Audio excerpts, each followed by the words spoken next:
I rumor e le news sono delle che non dormono mai e a momenti me ne sfuggiva una, non di ma di news, di rumor, un rumor bello grosso. In questo video vi parlo di qualcosa che ho in tasca da qualche giorno e che ho avuto un po' da fare, insomma, da qualche parte è anche già uscito. Riguarda Davide Tardozzi. Nel 2027 Davide Tardozzi potrebbe lasciare il suo ruolo di team manager in Ducati. Questo è il succo. La voce, ripeto, è stata già spifferata in giro, ma io oggi vi dico chi sono i 3 potenziali candidati, più 2, a succedergli.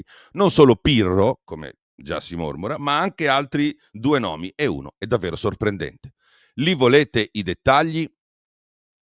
Dai!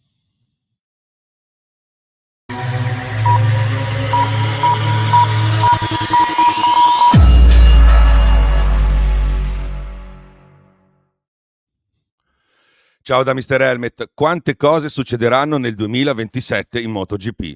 Liberty Media avrà completamente messo le mani sull'organizzazione e sullo show. Tantissime cose cambieranno, speriamo in bene. Entrerà in vigore il nuovo regolamento che abbiamo spiegato in questo video qui. Sarà un reset vero e proprio. Tutti ripartiranno da zero, ma qualcuno forse potrebbe avere dei vantaggi. 2 case potrebbero essere favorite e sono giapponesi. Abbiamo fatto un video parlando di questo. Okay. In più, potrebbe non esserci più KTM, che però già oggi sta provando il motore 850 con Paul Espargarò, perché è in cerca di investitori nel caso che gli indiani di Bajaj, i nuovi proprietari, decidessero che le corse non gli interessano. Potremmo avere una casa al suo posto, CF Moto, una casa in meno, KTM, potremmo avere entrambe le case in pista. Se ce la fanno non lo sappiamo. Questo è un'incognita. E poi ci sarà il debutto di Pirelli dopo anni di Michelin. Posso dire che la news l'abbiamo data fra i primi, insomma, variabili a manetta, combinazioni infinite e c'è proprio da divertirsi e fantasticare per il 2027, mentre invece il 2026 sarà un anno un po' di transizione. Okay. Poi c'è Ducati, che è la regina attuale, imbattibile del campionato di moto più bello del mondo. Nel 2026 potrebbe mantenere lo scettro e quindi arrivare al cambiamento da campione in carica come moto e piloti, oppure no, ma in ogni caso si troverà davanti un mondo pieno di incognite. Marc Marquez rischia di non essere in Ducati se non si trova la quadra sul mega ingaggio richiesto, e ne abbiamo parlato qua. E Bagnaia rischia di non restare perché Ducati tenderebbe, queste le voci, a non rinnovarle la fiducia. Lo abbiamo visto sempre nello stesso video. Poi Ducati potrebbe perdere, questo è anche un'altra indiscrezione che è circolata, il team VR46 per Tamina. I rumor che abbiamo anticipato e poi sono stati ripresi un po' dappertutto parlano di un passaggio con Aprilia e magari con lo stesso Pecco o con Acosta, insomma, va bene. Insomma, Ducati c'è dentro tantissimo e non è finita perché, ripeto, indiscrezioni già spifferate, fuori, già uscite, parlano di un cambiamento anche nel management di Ducati Lenovo, che poi è il team factory di Ducati MotoGP, che riguarderebbero proprio Davide Tardozzi, team manager MotoGP con Ducati dal 2014, prima in BMW con la Superbike, ancora prima sempre Ducati, Superbike. Non vi faccio la storia di Tardozzi perché la trovate ovunque e allungherebbe inutilmente il video, però è inutile ribadirlo, è una figura di assoluto riferimento, una figura tecnica, umana e anche militare, è un ex pilota, un team manager potente. Io ho sempre detto che se fossi un soldato non lo vorrei mai come superiore, ma che vorrei lui al mio fianco se ci fosse una rissa. Pochi si battono per la propria causa come lui, ok? Per la causa dell'azienda in realtà. È davvero difficile immaginare il box rosso senza la sua presenza, soprattutto dopo che negli ultimi anni è diventato anche una figura mediatica.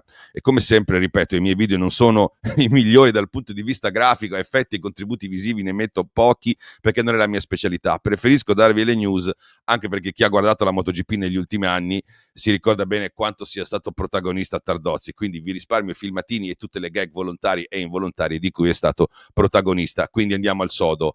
2 domande: perché se ne va e chi potrebbe sostituirlo? Per quanto riguarda i motivi della partenza, c'è chi dice che Ducati voglia fare un cambiamento comprensibile sia per rinnovare, insomma, con un cambio della guardia, sia per scegliere il momento giusto. È un restart come il 2027 con così tante cose, è proprio una milestone, no? Una pietra miliare della MotoGP.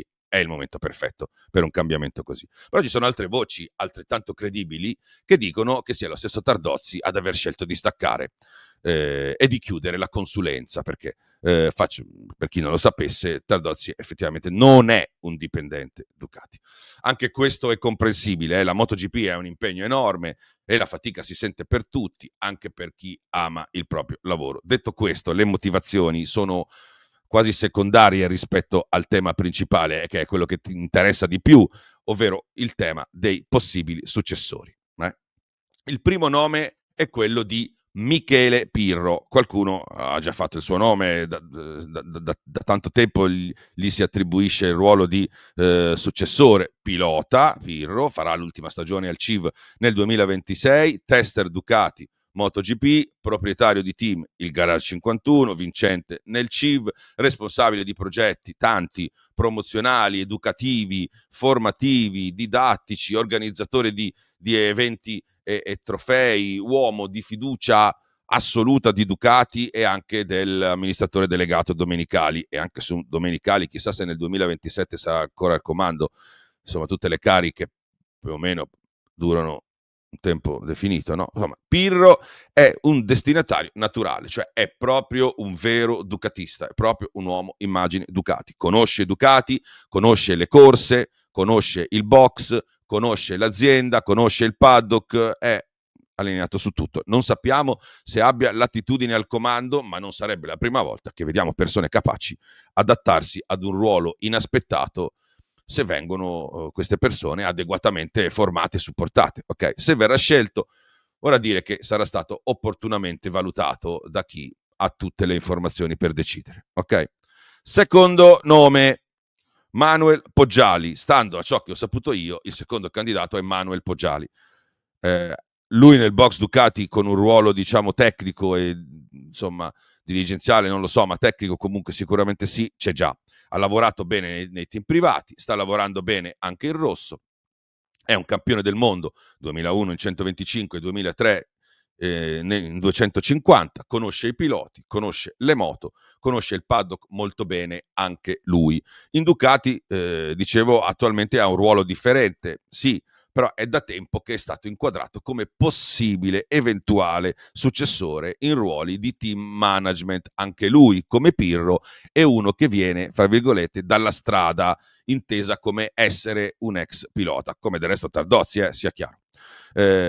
Abbiamo adesso poi un nome esterno, un altro candidato esterno sarebbe Gino Borsoi, le cui qualità da team manager sono ritenute davvero elevate. Borsoi è un mix fra Pirro e Poggiali, è ex pilota anche lui, però quest'anno ha preso una strada diversa, rimanendo con Pramac, che non è più Ducati. Non lo escludiamo del tutto, ma al momento, da quello che so io, non è nei tre nomi principali. E adesso, come in una classifica, il nome del favorito, che per molti sarà, e del resto lo è stato anche per molti sarà una sorpresa. Si tratta di Michele Masini. Eccoci al punto, Michele Masini. E il candidato in pole position, secondo le mie fonti, non sarebbe né Pirro né Poggiali. Il favorito sarebbe Michele Masini, uno dei più giovani, se non forse il più giovane team manager della MotoGP in assoluto, nato, cresciuto e affinato nella scuola di Fausto Gresini. Dal 2008 nel team celeste, iniziando addirittura come tuttofare, che è il vero sogno americano dei self-made man, da factotum che apriva il capannone la mattina presto, capannone insomma, vabbè, l'azienda, il reparto racing di Gresini, a responsabile dei ricambi, lavorando con Bastianini, Di Gian Antonio, Fenati, Locatelli, poi nel 2009 è stato anche con Marco Simoncelli, suo amico di scuola. Sembra Fausto lo ha nominato responsabile di tutti i ricambi e poi coordinatore di Moto2 e Moto3, e nel 2016 responsabile della MotoGP con Aprilia. Dopo la scomparsa di Fausto, Nadia Padovani lo ha nominato direttore sportivo. Ok? Conosciamo tutti il fiuto incredibile di Fausto Gresini per i talenti e abbiamo visto che anche Nadia Padovani non è da meno, alcune sue mosse come l'ingaggio di Alex Mark e poi di Mark sono stati dei veri colpi da maestro, Aldeguer, tutta altra serie di situazioni e scelte tecniche, tattiche e sportive in Ducati Factory hanno visto Masini lavorare da molto vicino e hanno imparato ad apprezzarlo. Cosa potrebbe andare storto per la nomina di Masini a successore di Tardozzi? Proprio questa sua appartenenza a Gresini, non come un elemento che possa danneggiarlo, anzi per Ducati significherebbe più che altro privare Gresini di un dirigente pesante, di una figura di riferimento, insomma.